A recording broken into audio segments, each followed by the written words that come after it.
And welcome to the decade spectacular episode of Thompson's Comic Corner. This is where we have no time limit. We have no parental advisories. We can just go dirty and raw into every comic book talk. And today is the 80s. Now, when I picked the decades and I did 60s through the 2000s, I didn't realize until right before we just recorded that the 80s is probably the most loaded decade that anybody could have had. And I think that JA was just licking his chops when he saw that I said, "Hey, you want the 80s?" And he's like, "Yeah, I want it." Which, by the way, our guest today is JA from the Last Comic Shop podcast. Yeah, I mainly was glad I got the 80s because I didn't have to do any research. There's so many books to talk about, so many things you can touch on in the 80s. I was like, oh, I don't have to read anything. I'll just show up. And then we pull up a top 10 or a top 100 list, and we're just naming off things. Oh, yeah, this came out. Oh, yeah, that. Oh, yeah, that. The 80s, it's like it's the blockbuster of the comic books. It's loaded with so much stuff that even if you can't get that one video because somebody already take it, there's 10 others that you can talk about. There's 10 others to watch with your popcorn. You can literally thank the 80s for all of your movies, by the way, folks. Just saying. Just saying.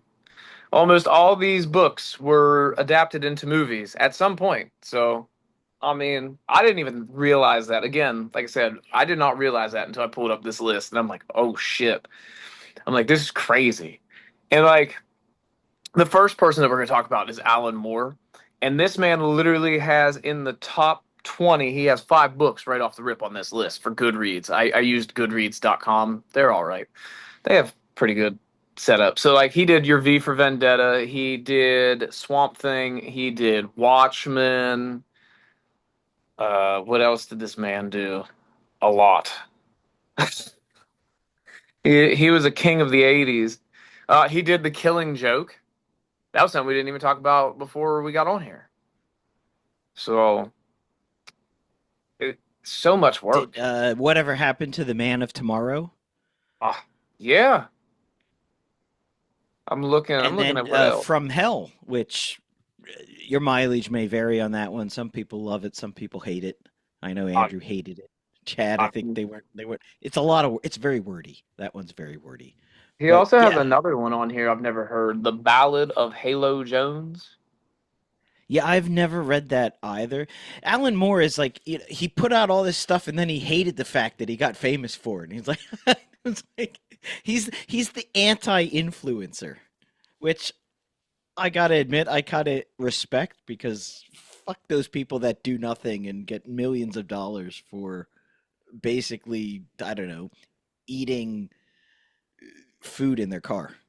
He's 100% like the grouchy old man. He is the Clint Eastwood of the comic book scene. Yeah. 100%. No, he did Watchmen, which again, I that's a book that we talked about this beforehand. That I felt stupid reading the first time because like I didn't really like. There's so much going on, and like I didn't really understand the ending. And then sometimes you got to read a book again. Like the same thing for V for Vendetta was another book. I didn't understand it until I read it the second time. Uh-huh.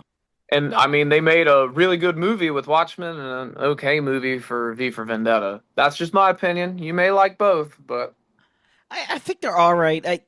His movies, I don't think the movies made from his work, which he often doesn't like and doesn't want to participate in, I don't think hold up as well as the books themselves. From Hell, League of Extraordinary Gentlemen, also not the greatest of movies.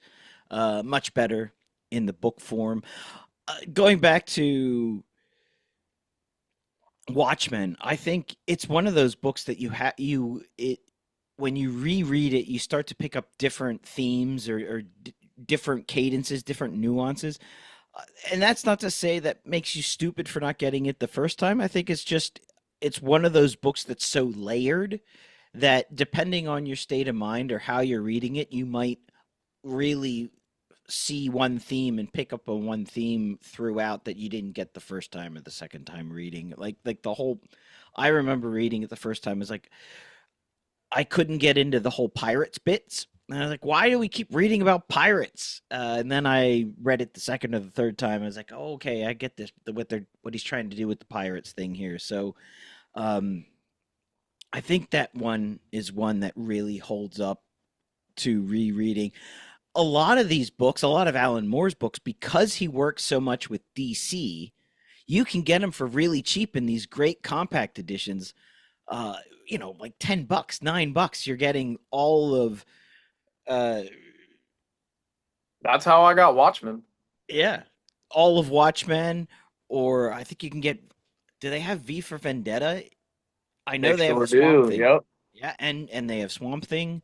So that's another thing I love is because a lot of these books now are 30, 40 years old, it's really easy to find good reproductions of them either in trade paperbacks or, as I said, the compact editions, or you can spend hundreds and hundreds of dollars on these super like double hardback with gold leaf and Yeah. comes with an incense burner and whatnot, or thousands to get the single issues. If you want to get the single, find the single issue, some of these books were not. They didn't have like unlike the '90s where you've got all the Jim Lees and the Rob Liefelds and stuff. Those were also groundbreaking, but they were printing so many of them Yes. So many of them. that they're easier to find. Whereas these books, some of these books, like if you're going back to like the early Chris Claremont stuff with John Byrne on like Dark Phoenix, whew, good luck finding some of those single issues. Good luck finding V for Vendetta in single issues. I think I've only seen issue number one. I've never seen what is it? It's four or six, right? It's four or six. I can't remember. I've only read it in trade. It's whatever. I've never seen the rest of the issues. I've always seen issue number one, but I've never seen the rest ever. Same with Watchmen. I've seen issue number one, but I've never seen any of the other ones. So, 10 issues for V for Vendetta. well, there you go. I've only seen one out of 10, so that means there's Yeah, nine more that nobody sells. Now I see the trades all the time, and now for $10, go pick that son of a bitch up. yeah. I did. I got almost all of those. Like the Authority. I had never read the Authority. If it wasn't for the compact, I would have probably never picked it up. Hmm. So I mean, it gives new readers a whole new opportunity, especially like the Watchmen ones. What? It's almost like 500 pages for $10. Yeah. Now, I do want to transition. All right. Now we're going to talk about you bring up the compacts. All right. I bought this book came out in the 80s. I don't know how you feel about it. All right. Arkham Asylum. I hated that book. I did. And I think that it's the compact edition's fault because the paper, yes, it's the cheap paper. It's very dark, and that red font that the Joker uses for his dialogue is just so it's not built for that. Go get the actual trade. Go get the deluxe edition or the absolute edition because I can't read it in the compact. Yeah, I was just because I was thinking about Watchmen in the compact. All those 9 panel grids, man, that's going to be small. I mean, the compacts are great for kids. I'm just saying, anyone with young eyes, man, you're all good. If you're having to reach for those reading glasses, you might be suffering a bit, or you got to do the whole like floating magnifying glasses you're bringing in, very steampunk esque. Yeah, I had to. I remember reading Watchmen. Like some of the panels would bleed into like where the middle of the book was, and I'm like, man, I gotta like squeeze this like real, like open it up real tight. Yeah, but I like the compacts, and I'm glad that we're talking about that. Like, go buy them; they're $10. Now, yeah, some of it doesn't translate well, but I mean, hey, it, go get DC Infinite at that point. You can Yeah. get as big as you want. Well, what you can get, that's what I love about the compacts. And the 80s are so well represented as we're going to be talking about the whole time. You've got Frank Miller's Batman, Dark Knight Returns, Batman Year One, uh, X-Men God Loves Man Kills. I don't know if that's out in a compact yet. Dark Phoenix Saga, that should be out in a compact. Oh, Another Frank Miller. I mean, we talk about Alan Moore, and the next one has got to be Frank Miller. So much of his stuff in the '80s, yes. Daredevil, Born Again, that is out in a compact. Uh, Marvel Premiere Edition. oh, sorry. Yeah, Yeah, well, they had to put a fancy name. yeah. Well, they're fancy. Uh, but the fact that you can stock your '80s library for less than $100 on some of these seminal works is Yes. just incredible. Yes, and you know what? So if you do you have the Marvel Premiere Edition of Born Again? I don't. I only have one Marvel Premiere Edition. I just got it. It was my first one. I got the brand new day because we're going Oh, to be covering it on the last comic shop, the Spider-Man book. And I got Batman: The Long Halloween because I'd never read it. what? Yeah. No. Oh, Yes. that's a different that's a you know what? I've been wanting to cover that on my show. You're gonna come on because you've never read it and you need to read it. I've probably read that book like 100 times. All right. Um, but in the Born Again uh Marvel Premiere Edition, you get the actual script that Frank Miller had, like his whole script in the back of the book, and it is sick. Like to actually like be able to read the original concept of it, it is oh man, it's peak. Some people were pissed that they put that in there because it takes up like 45 pages. And Yeah. they were like, "We don't need that." I'm like, "Yes, we do. That man is a legend." What are they saying that if they take that out, then the compact would have been like $5, Yeah. $7? Oh, Come come on. I on! loved it. I love the extra stuff that you get. Yes, and in that one you get so much. And like I don't have the Dark Knight Returns one. I have like the 30th anniversary trade. But Right. like they put that in a compact too, and it's like, man, like you're really hitting all these things that you need to be hitting. Like people, again, now we did a review of that for the 300th episode for the Last Comic Shop podcast plug. Um, and I've always been very skeptical of that book. But Hmm. I will say people need to go read it. Go have your own opinion of that book. It's a time capsule, let me tell you. Yeah. But Frank Miller was just cooking, baby. Because that came out after year one, right? No, before. Oh Year one shit. came out after. Oh shit. Damn, man, he did like the definitive ending and starting point, but he did it backwards, and I like that now. Like thinking about that, that's pretty neat. Year one is just peak. Oh, I love Yeah. that book, and you can get that not in a compact, but they do have a trade paperback that's 9.99 Amazon. Always, it's always 9.99. Just saying, I think I can. I will plug that book any day. Let me see where. Hold on for 1 second. Oh, you're good. I was good. I just wanted to double check because I want to say like so. Dark Knight Returns came out in '86, and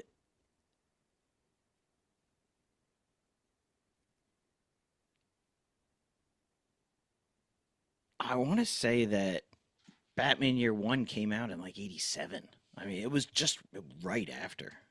Damn. Yeah, and Daredevil Born Again came out in '87.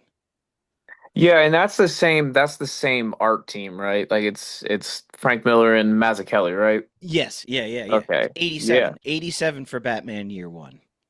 And let that sink in, listeners, that 86 for Daredevil Born Again. 86 for Dark Knight Returns. All of this in like a year and a half. yeah, and didn't he also had when did Rowan come out? Because it came out in that same time frame. I'm trying to find it, but I can't find it because, why would I it think let me? Ronin was, I want to say that was a little bit earlier. Which that's another book 83, that 83, 84. Yeah, okay. limited series. Another DC book. Man, DC. If the 90s was Marvel, the 80s was DC, was cooking. I mean, Marvel was had some stuff in the 80s too, mostly X-Men stuff. You look at Claremont, he did his big run. I mean, he continued his big run. He started in the 70s. You had Days of Future Past in the 70s, and then 80s you had obviously the Dark Phoenix saga and everything that came after that with Madeline Pryor. and Mutant Massacre, Fall of Mutants, all this stuff, the rise of X Factor. But Yeah, the 80s he's for on here a lot DC. too. Yeah. Oh my goodness. Oh yeah. I mean, the best, arguably the greatest X-Men story of all time, God Loves, Man Kills. No, it's not arguably. We will fight for that right now. That is Yeah. the best X-Men story I've. People told me that I need to read. What is that? Uh, what's the biggest X-Men book like price wise? Uh, Giant Size. Yeah. Giant Size X-Men #1. I read that. That didn't do anything for me. I read No, I God think, Love yeah, Man that's, Kills. Oh, yeah. Chef's Oh, Kiss. that's a story. I mean, the Giant Size X-Men #1 is worth a lot just because it's the first of the new X-Men. There's no, I mean, the story itself is a nothing burger. No, no, it is not. It is. People told me to start there, and I'm like, why? Why? Why did you do this? Yeah. It didn't turn me into it. Again, I think, and like this is just me personally, and I've said this with me and George just did this. I don't remember what episode, but we talked about it. I have a problem with like these team oriented books Mm. because it's kind of like I wouldn't say it's a problem. It's kind of like overwhelming for me that there's so much going on. So like I've never really read like the Avengers, and I've never really read. Now I've read like the Fantastic Four because I mean they're kind of just like one cohesive. They're always attached to the hip usually. But like X-Men, man, there's just so much going on, and you have so many interchanging characters, and it's just always been overwhelming. Yeah, and they really leaned into it in the '80s. I mean, it is a soap opera. This is like Days of Our Lives or As the World Turns, or am I dating myself? Do those things still exist anymore? This Yeah, actually, I think daytime television? yes.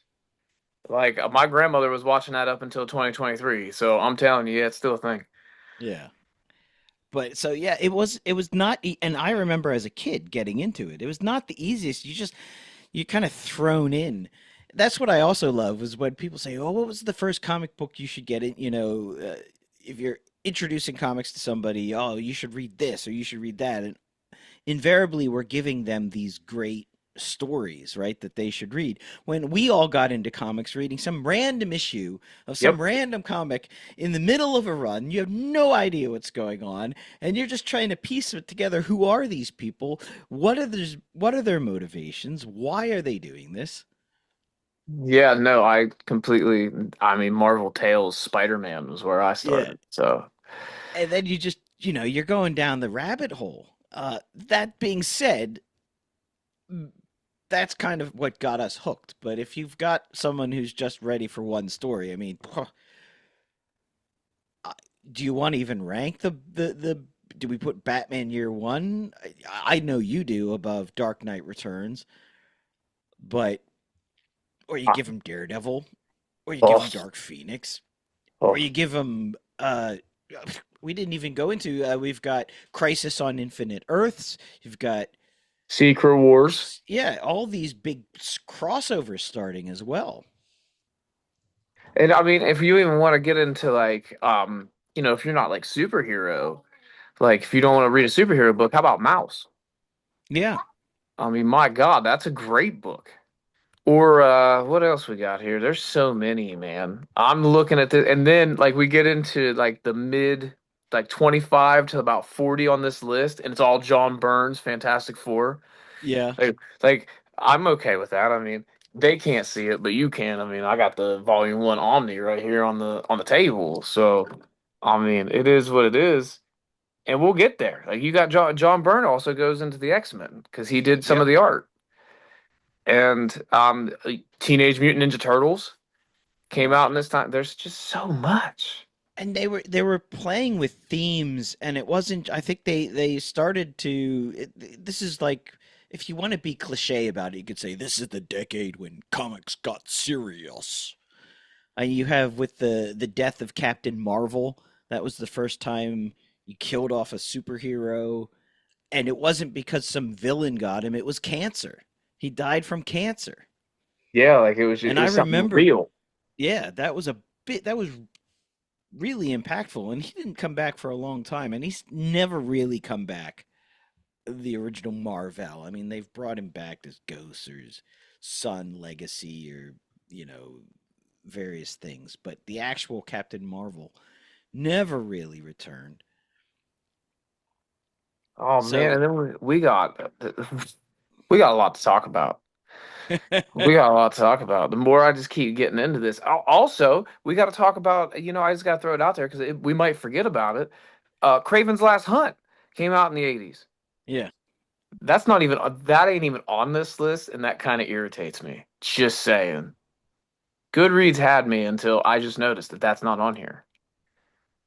They got Justice League, the Detroit era omnibus on here, but we ain't got Kraven's Last Hunt. That's bullshit. Just saying. I disagree now. So we had Frank Miller, which if I were to give anybody a Frank Miller book, just be like starting out, I would probably give them Daredevil Born Again. Or what came out in the 90s, Man Without Fear Yeah. with JR. That one, those would probably be the two that I would give anybody. Be like, here, you want to start somewhere? Read these. Yeah, definitely for Daredevil. I think Man Without Fear is a bit easier because it's essentially it was a movie treatment anyways that they turned into a graphic novel or a comic book. Um, Whereas the earlier stuff I think is just grittier, is dark, but and Yes. you got I love that Dave Mazzucchelli art, man. It just Oh, sings. I I had to buy it. Like I said, I have it in the Marvel premiere, and I have all the single issues for that run. So just saying, Yeah. it's got me.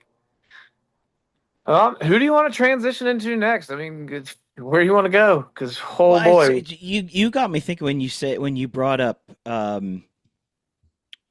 Craven's Last Hunt. mm, I, I mean, we can go into Spider-Man because so much happened to Spider-Man in the he got he got married in the 80s, didn't he? yes, I want to say he yes, got married late in the 80s. '80s, yeah, Venom is yep, the 80s. yep. This is the rise of Todd McFarlane's Spider-Man, like really arachnid, The legs above the fun-looking head. Spider-Man, Yeah. like I think I the love it. Spider-Man everyone knows about now. Well, so the more I think about it. Me and Andy did the 60s, and we talked about I had to throw Amazing Fantasy out there, and I know that that's like the most obvious 60s book, but I was like, nah, dude, we got to talk about it. Steve Ditko's original pinup for Spider-Man, when he's in that, he's all like contorted and weird looking. Go look it up. It's so funny looking. And when I think about Todd McFarlane's Spider-Man, it's like he took inspiration from that. I know, because the way that he puts Peter Parker and Spider-Man in these weird positions reminds me but he makes it look so much better than Steve Ditko did, because Hmm. it's pretty hysterical, but and I love it just for that. Like I love Spider-Man, I really do. And Todd McFarlane took it to a whole nother level. And hell, he Secret Wars, he gets the symbiote. We can't forget that. Got to throw that out there. If you don't know this, which you should know this, everybody listening, this happened over 40 years ago. You should know that, which most Yeah, people don't. it's the greatest. I think it's the greatest B costume of all time. I mean, I know Chad is all about the blue and reds, but I mean, that black costume, It's es- so especially when they draw it where with zero shadowing, so it's just the silhouette and the white, and yes. you see no definition to muscle and not. Oh, I love it. Paul Milgram did one of the best covers on Jesus God, Peter Parker Spectacular Spider-Man. I forget what issue it is. It's like 102 or 104, but that cover is so iconic, and all it is just black and white. It is Yeah. perfect. Oh, that came out in the 80s too, folks. Just saying. So it fits. Yeah, you had Venom, you had all the return to the red and the blues. What else Yep. did we have in there? We had him. Who else did he fight? Who was the one cheetah looking character? What is that? Puma? Puma. Puma. Yeah. Yeah. See? I know my 80s a little bit. Not much. Oh, what else do we got here? Hobgoblin. Yes. Oh, I loved Hobgoblin. He's like the cool version of Green Goblin. Yeah, I know that's a bit controversial, but I like the color scheme to Hobgoblin better than I ever did. Orange and yellow is just scarier than green and yeah. purple. No, I mean now the scarier Green Goblin would have went to the Ultimate Universe. Now, granted that came out in 2000 or whatever, but I mean we're talking Spider-Man at the moment, so yeah, that's scary. But like in the 80s though, and like Venom really wasn't all that scary until Eric Larson came into the picture, Yeah. which that would have been like I don't know if that's the 80s or not. That'd be like Ah, 89 maybe if we're lucky. I'd say it was more probably 90, 91. Yeah, because Venom, yeah, because like 300 and then 316. Yeah. Yeah, I think Eric Larson was like early 90s. yeah, early 90s in Yeah. Spider-Man. Which he made Venom look badass. Just saying. Just saying. Todd McFarlane may have laid the groundwork, but Eric Larson picked that ball up and he hit a home run. Yeah. Though that, I mean, all that stuff, I still feel like they were Spider-Man was I want to say it was a lost decade for him, but the 80s were definitely that was the ascension of the beginning of the ascension of the X books Oh taking yeah, over and Wolverine took over everything the late 80s and the early 90s. He was there's everywhere. another Frank Miller, the Wolverine miniseries. Yes. Get see, but we also gotta include Claremont into that because he Yeah, yeah, wrote because it. So he wrote the yeah, yeah. he was writing everything. He was writing New Mutants, Demon Bear Saga. See, I've I never read that, but I need to oh, read that. you need to read that. If only the story's great, the art by Bill Sienkiewicz is next level. I mean, you gotta like sketchy Sketcherson stuff, but it's great. Well, they always bring that up. So if you're reading the new Moonstar series by Ashley Allen, she brings up that like four times, and I'm like, I have no idea what you're talking about, but I feel like I need to know. Yes. Oh, especially for yeah, it's a seminal for her and for Magic. They both the Demon Bear was a big moment. Which, hey, we're talking about the 80s, but we're going to plug in the newer books. Ashley Allen wrote the Colossus Magic series that just wrapped up by the time of this recording. And then I think Moonstar might be wrapping up on its final issue at the time of this recording. So we have, like, I think there's one more to come out. So if you're not reading those, go pick up all the damn back issues or wait for the trade paperback. It's fine, but they're worth the read, I promise. And this is coming from a non X-Men fan. Just Yeah, saying. she also did the Magic series from last year and the year before Yeah, that you which was can get in a peak trade. too. That was good. Yeah. Yeah. Yeah. I bought the trades. That was because of my local comic shop owner told me that I need to look out for this writer. And I was like, I'm in. I'm hooked. You got me. And I had never read a magic book. I knew who she was. Yeah, Oh, I'm and if you excited to want, see where she goes next with in Marvel. I'd love to see some more sort of these second tier X-Men type characters like Magic written by her more. I'd love to see her paired with a more edgy artist. I think the problem sometimes with Marvel these days is so many of their artists they've got this house style that they're so interchangeable that a lot of the comics end up being sort of they all look the same. You know, it's oh, sort yeah. of it's the MCU effect maybe. I don't know. So Ashley Allen is doing Tomb of Apocalypse next. That's her Okay. next like mini series. And she's also doing a what if Cassandra Nova killed Professor X? Oh, nice. Yeah, so she's staying in the X-Men realm, but yeah. I knew that she was doing some books that you would like because, you're the big X-Men guy. So, Yeah. which if we're still talking about Chris Claremont, we also got to talk about the Uncanny X-Men and the Teen Titans crossover because that happened in the There 80s was too. another Can't forget one. that. Yeah. Can't Yeah. forget that. Which I just I, read that for the first time ever this year too. this is like peak up until well recently. This was the last time that Marvel and DC really played nice together as well Yep. for a long extended time. You had all these big crossover events that went well. I mean, you had Batman and and Batman and Hulk and Spider-Man and Superman and X-Men Teen Titans was actually a good one. Some of them are Yeah. kind of crazy. I remember we covered it on the show. You get some weird source wall stuff and Oh yeah, uh, you get some weird Metron ones. showing up, but I just loved the way they were able to take these two books that have so many characters and really do justice to both the Teen Titans and the X Men because it's not the easiest. Oh no, and see that's another one like the Titans and like the Justice League. I just never got into because again, there's just so many damn people, man. That's just me though. Like, and I know that there's some really good stories. You know what I mean? Like, I don't want people to think that like I'm hating. It's just Uh huh. they're just not for me, man. I'm looking, so I have the see all these happened all in the damn in the 90s for the most part, like all the cool crossovers because I want to talk about them, but they all happened pretty much in the 90s. I have the Omni. That was the first Omni. One of the ones I first bought was this big old. I'm telling you, dude, people may not like these, but if somebody tries to break in my house, that's gonna hurt.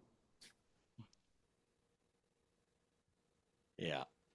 Now, we got to talk about the superstar of the 80s for me. All right. We've already mentioned him a couple times, but that is 110% John Burns. This man touched everything Uh in the huh. 80s. Like he was literally doing four books. And who was the other one? George Perez was doing the same thing. They were both in the 80s. They were touching like four books that were monthly ongoings and never stopped. And they were Yeah. writing books and they were doing the art for them and then they were doing covers for other books. I'm like, man, what did you do with your free time? Oh, they did. They were so prolific, and I. You look and you wonder at the 80s, especially the early 80s. Yes, I mean John Burns Superman, John Burns Fantastic Four, John Burns X-Men. They almost all run together. It doesn't help that a lot of his faces do look similar. Yeah. So you got to look at the costume to know which character he's drawing sometimes. That being said, so prolific at what he was putting out in the time. And it wasn't, I think they really, when you look at the X-Men, obviously it's Byrne and Claremont, and you look at what he was doing with Fantastic Four, what he was doing with Superman, same with George Perez.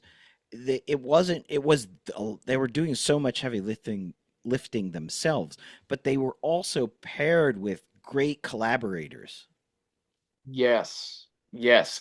Now, George Perez at the same time, so you had George Perez and John Byrne. George Perez was doing Wonder Woman. John Byrne ends up doing Superman. He does Man of Steel, and then he takes over the main ongoing where they changed it to a number one, which was like, I think about that. Like, you know how today, like Marvel and DC, they'll redo everything, and it's like number one special issue. You must have collector's edition.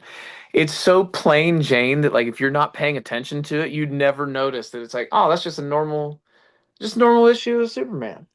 And it's like, no, dude, it's John Byrne, number one. Promote that. And they Yeah. didn't.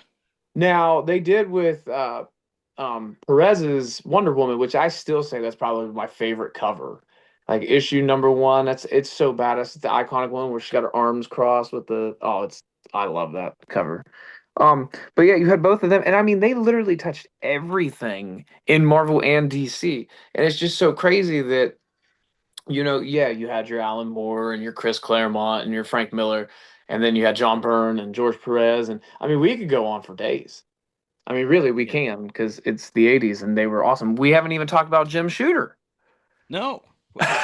His whole run on the fact that this guy gets started when he's like 14 or 13 years old sending scripts to Marvel's DC is ridiculous. Just it angers you. It makes you realize that you're so maybe we're not as good as we thought we were if he was doing that when he was that young and then running Right. Marvel for all of the 80s. And again, Secret Wars, that was his baby, his brainchild. One could argue that it was mainly made to sell toys, But That is the story that is told that if you make a comic book and then you make the toys, the kids will want to buy the toys, and then they buy the toys, they'll want to buy the comic book. And yeah, can't argue the logic because it worked. yeah, Yeah, it 100%. I mean, he also did so if you don't know Jim Shooter from that, he also did the Valiant series and like he did Valiant in the 90s, right? You're yeah, the big yeah. That's Valiant guy, so yes. yeah, he did that. So if you don't know, if you didn't know that he was the guy who brought us Secret Wars, he's also the guy who brought you Valiant in the Yeah, 90s.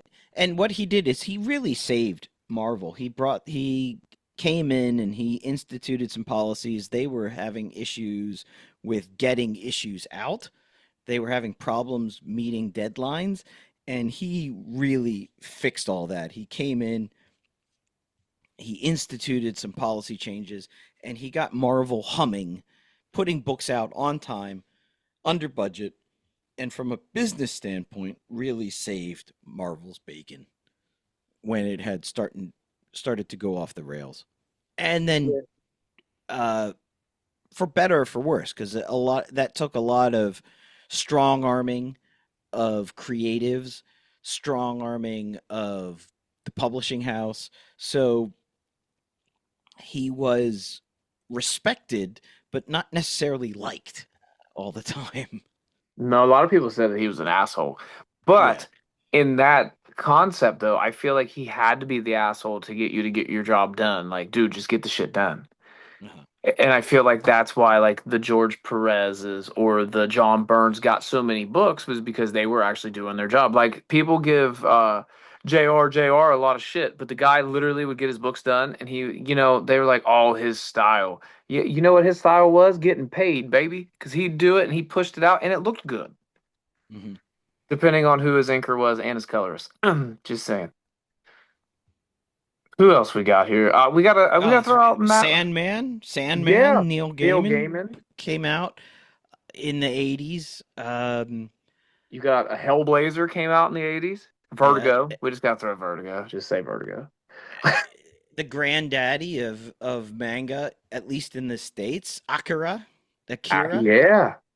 was another 80s product.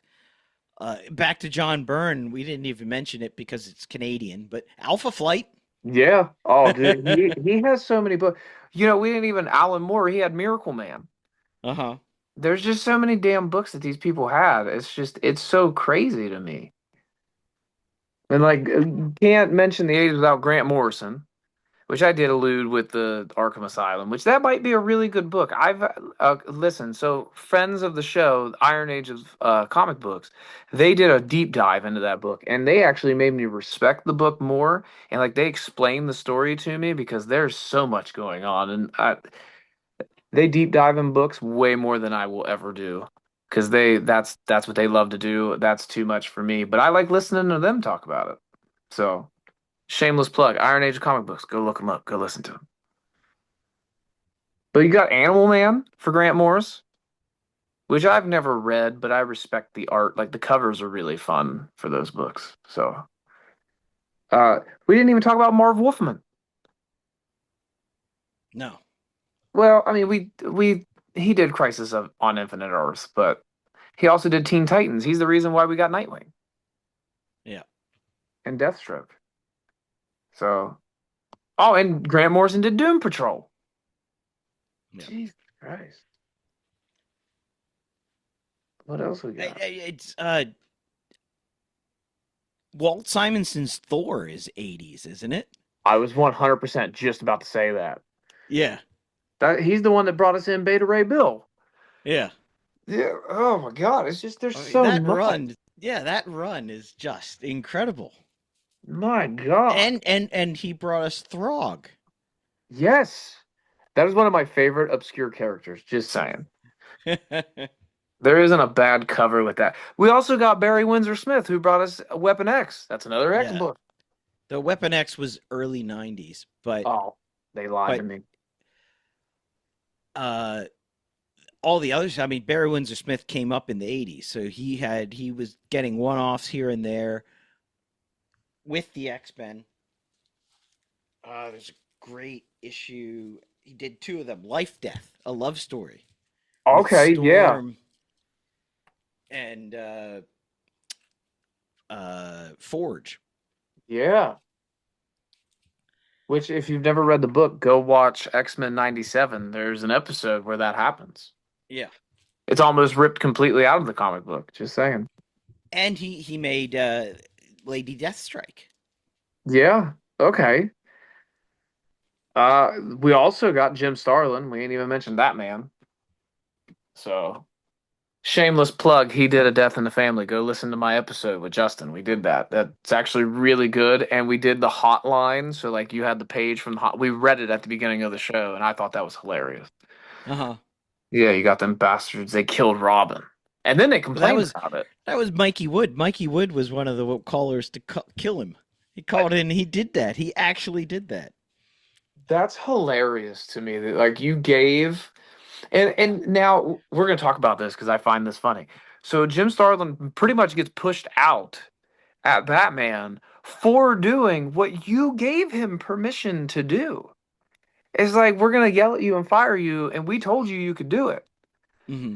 And like I don't get it. But I mean, if he didn't do that, we don't get it. What is it? The Infinity Gauntlet. That doesn't Right. happen. So I mean, hey, maybe he just needed to be fired. We also got Matt Wagner. We did Grendel. He did Grendel and Mage, which I've never read Mage, but I have read Grendel, and that's a lot of fun. It's really dark and dirty and disgusting, but it is a masterpiece. Trying to think, is there anything else in the '80s you want to talk about? Um, we had like I guess it was also the rise of some independent books. You mentioned Teenage Mutant Ninja Turtles, also Maggie and the Mechanic, the Love and Rockets Hey, out you of guys did a show Mexico. about that. Yeah, Go that ahead came and out plug in the that. 80s. And I'm trying to think of some other Cerebus. I know that's Chad's favorite book. Hmm. Oh, isn't that the one he always says that he hides the issues behind? Yes. We're going to review it at some point on the show just to have him read it and so he can really elaborate on how much he loves. Is it bad? I've never read it. It was for a while like considered like the hot independent book that you had to read, you know, if you were that cool it was like the hipster dipster book You of the guys just 80s. did a book like that. What was that called? Started with a D. Drome. Yes, I just saw the stack. It's on the YouTube. Oh shit, I can't remember the podcast that does it, but they had Matt Fraction on there and he promoted the hell out of that book. And Uh-huh. I was like, man, I was like, some of those books are just they're too crazy for me. I'll just stick to my punch 'em up, beat 'em ups. It gets Yeah. too deep. It gets some books get too deep. And then I don't understand what's going on, and then I feel like an idiot. Oh, we got Lynn Wein who did Swamp Thing too. That's Yep. another one. By the way, again, people, I'm using Goodreads.com to look up all these books because if I had this all in my brain, I'd have a head as big as the what is that? What's the green guy? Big head or big brain is what Hulk calls him. Shit. Leader. Yeah, the Uh leader. There we is it go. Leader? Yeah, Yeah. yeah. Which, if you haven't read Hulk Smashes Everything, go read that too, written by Ryan North. You'll understand the reference where I got that from.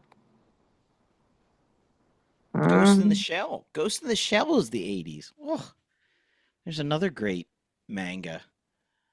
there's a lot of them in like the back half of this. Like you have, I know Dragon Ball Volume One, The Monkey King. Hmm. So I mean, I grew up in the late '90s, early 2000s, so Dragon Ball was literally everywhere, everywhere. Another one is Oh My Good. Is it Goddess? Oh My Goddess. The cover looks pretty cool. I don't know what Raw number three, the graphic magazine. I don't know what that is, but that's the '80s. Electra. Frank Miller's freaking Electra.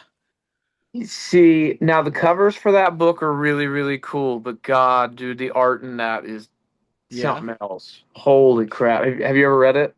I've not. I've seen the covers. The covers are Sienkiewicz. Yeah, the covers are great, dude. Like I like the covers, but other than that, man, I tried to read the first issue and I could not get into it. That's a Frank Miller for another day. I Okay. tried. Yeah, I tried. Jim Novak, I think, did the art in that.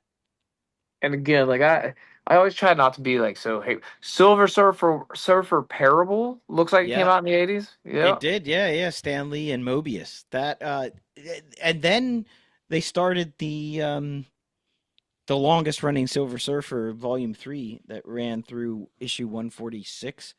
Jesus. That started in the 80s.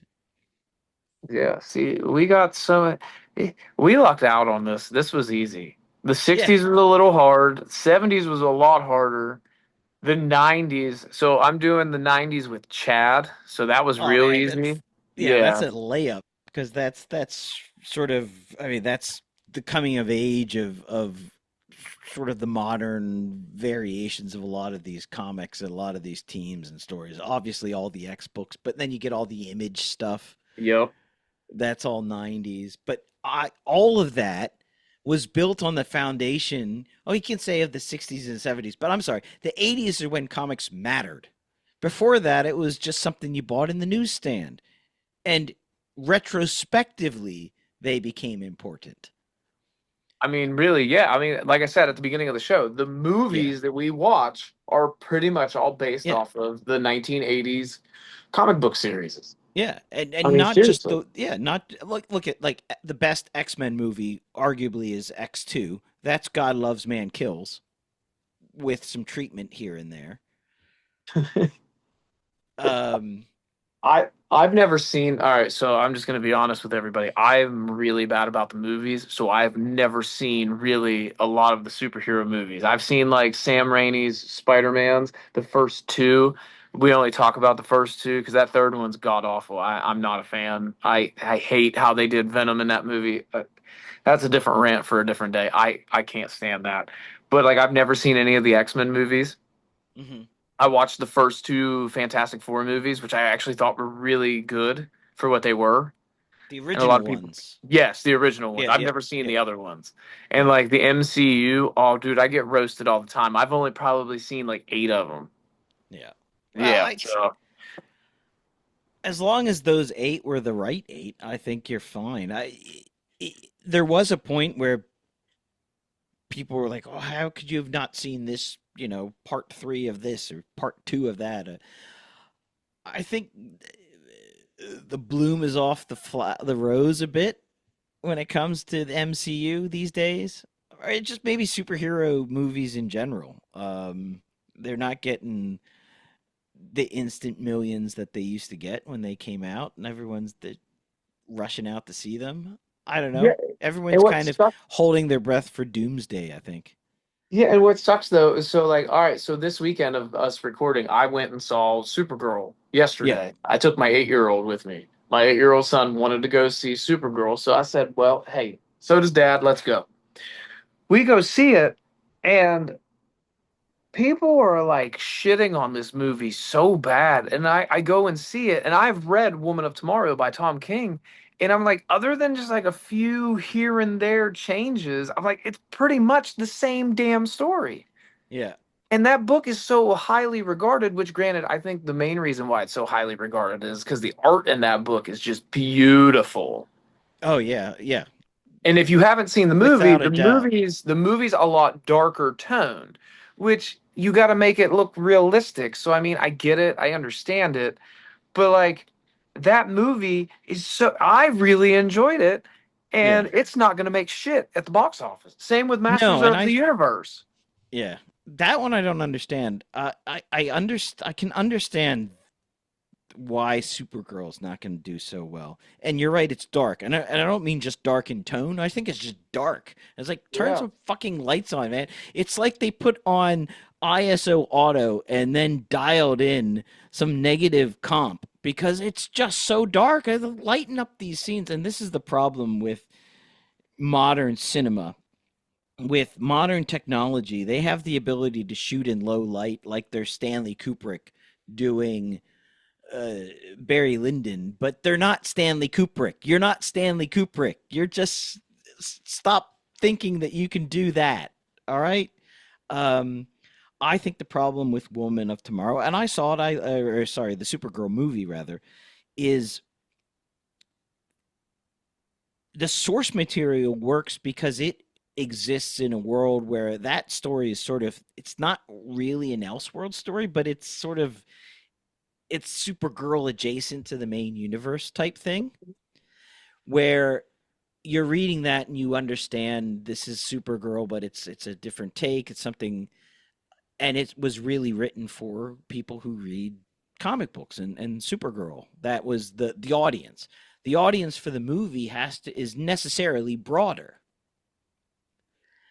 And when you broaden out your audience and who you're making the movie for, then suddenly I think certain aspects of the story don't hold up as well. For example, the main villain as a movie character is like boring as, right?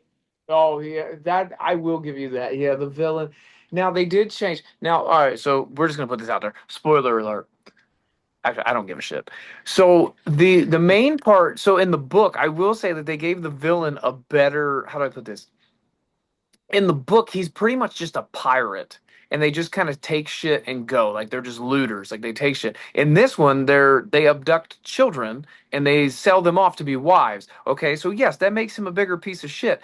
But you don't see any of it. You really don't. You don't know. If I didn't know that, like they didn't tell me that, I would not know that.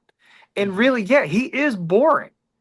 He's not really like you tell me he's a piece of shit, but I don't really see it. Yeah, he kills the people's parents, but that's what he did in the book. But he's just a bad, and he has, and I was trying to think on the book. In the book, at least, he has a bit more of an arc because he goes into the shadow zone, he comes back, and he's old and whatnot. But Yeah. in this one, what are his motivations? Right? He's just, I'm just bad because I'm a bad guy. Yeah, Right? that's it. He's like the stereo. He's like a Mad Max type stereotypical And he's uh, goofy looking. central casting guy. Yeah. So I had issues with that. I thought it worked in the book because the audience that the book was written for is much different than the audience that a massive movie release is written for.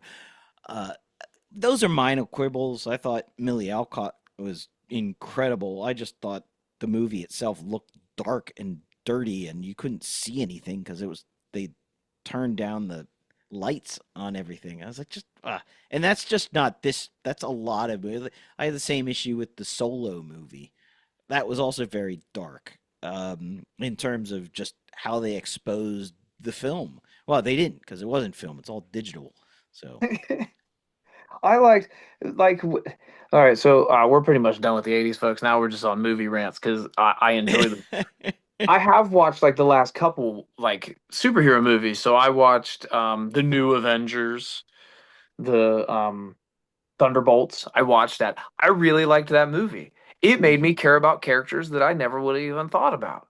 And it got shit on. Fantastic Four. I actually thought that that was a really good adaptation of the Galactus saga. I really liked that. Yeah, they added a couple things that didn't happen in the book. Who cares? Sue me. It made a good movie. People hated it. People really hated Captain America. yes. They really hated it. Now, granted, I can see why they hated it. I get it. The movie wasn't all that good, but you did get some badass scenes, like when Thaddeus Ross rips off the wing that's made out of vibranium, and it's like, oh shit, that was cool. You could have gave me 30 more minutes of that, and it would have been a better movie. So that's my rant. All these movies just get shit on, but they're not bad. Yeah, they're not. I think that they're not bad. They're not great. There's definitely fatigue set in. People are like, okay, we're done with superhero movies. We've seen it. We've done it. I think there's some of that too. Is now that they have so many in the bank, especially with the Marvel movies, it tends to get a bit cookie cutter. So you've seen that beat before. You've seen that. We're gonna get they're gonna fight a little bit, and then we'll get a humorous quip here or there, and then we'll go to a heartfelt scene, and then we'll fight some more. Uh, and as I said, I think everyone's kind of holding their breath, and we're waiting to see what happens with Doomsday, because at least for the MCU, they're bringing all the old actors back, right? Yeah, you're getting Which all the old X-Men characters. what does that tell you? That tells you one of two things. One, that's what everyone wants, or two, none of the new hotness in Hollywood wants to be attached to MCU anymore. Well, Like the Timothy Chalamets and the Austin Butlers and the next generation of sort of mid-tier A-listers. I feel like everybody's getting like they want the same thing that we got in Deadpool, Wolverine. They want all Uh-huh. the nostalgia factor. I feel like that's the thing. And in Supergirl, there is no nostalgia factor. They don't never really elaborated on her character like leading up to this. I mean, granted, yeah, she had a movie in the 80s. Hey, there we go. We could tie this in. She had a movie in the 80s. She had the TV show on the CW. And like if you go watch Superman, Clark is, your cookie cutter, I'm the good guy, Superman. Supergirl is not, dude. She is not a superhero. She don't give a shit. She really don't. And I like that Yeah. character. Like I like Yeah. that idea. Like I made a comment in the theater. If I wasn't a parent that didn't cuss at my kid, I'd be a little upset that I brought my kid because like they do cuss a lot. Yeah. And I'm cool with it because, again, I cuss at my kid all the time. I was cussed at as a child. It's just something that, you pass down. And, and, I really enjoyed that movie. And I feel so bad that, like, it's not going to do well. Same with Masters of the Universe. I've not watched it, but, like, I feel like it didn't get a chance because it was only in theaters, like, where I live for 2 weeks. And then it Yeah. was out. And I feel like that's not long enough. No, no. I mean, I don't know if it's the movie schedule. I remember growing up, these movies would have played first run for a couple of weeks or a month, month and a half, 2 months. And then you would have had a chance through the summer to go see them in a drive-in Yep. and do like a double feature. Like, oh, I'm going to do Supergirl and Masters of the Universe double feature at the drive-in. And The maybe la people, I don't know, do people still do drive-ins? I see YouTube videos of like hipster couples, saving drive-ins and getting some small business loans from the government to bring back a drive-in and how much money they're not making. Uh, and it looks fun, but I can't afford to go get a small business loan and save a drive-in at this no, point. so this is actually kind of funny, and it ties into the superhero aspect. The last time I went to a drive-in, I talked my dad into taking me. I was a kid, and the double feature was Green Lantern and Cars 2. Yeah. Yeah. And they played Cars 2 last, so all the families would have to stay. Right. Remember Well, that? yeah, because you play Green Lantern last, and it's going to be empty. Yep. They're making all the money off the concessions. Oh man, and you know what? That's another movie that gets a lot of shit. If it wasn't because of the bad CGI, that's not a bad movie. They should have gave us a better villain. That's all it needed. Oh, that's my tangent for Green Lantern. I was so mad when that movie came out. I had high hopes. High hopes. All right, well, on that note, we will get off our soapboxes. And thank you, sir, for joining Yeah, I this think. fun little Oh, it was great. trip through the decade. Little trip down memory lane, trip down the '80s. Uh, I think the big takeaway from the whole thing is that there are a lot of great books that came out in the '80s, and they're all really accessible. I mean, you go to your local library, you're gonna find these books probably more than anything else. You'll find Mouse, you'll find Dark Knight Returns, you might find Batman Year One, God Loves Man Kills. These are seminal works that you're going to Swamp Thing. Sandman, Watchmen, all of these you're going to be able to find somewhere, be it from the library, in the compact edition, in the premiere, whatever Marvel Yep, calls them. Marvel premiere. Uh, it's easily accessible. You don't have to spend millions of dollars to get the first runs. You can. They're not as expensive as stuff from like the 60s, obviously, but also because this is also a time when they were still, I mean, it wasn't 90s volumes, but they were putting out these out in sizable volumes that you can find reader copies, beater copies, less than perfect copies that haven't been slabbed for not a lot of money. I mean, $20, $15, if you wanted to get the single issues. That's what I paid for my God Love Man Kills. I paid See, $18. there you go. Yep.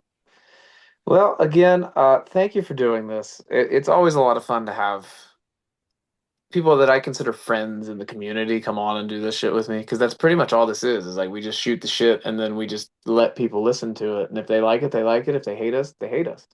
Yeah. Please No, it like was us. fun. Yeah. So, all right, with that, I want to tell everybody thank you for listening and peace out, Cub Scouts.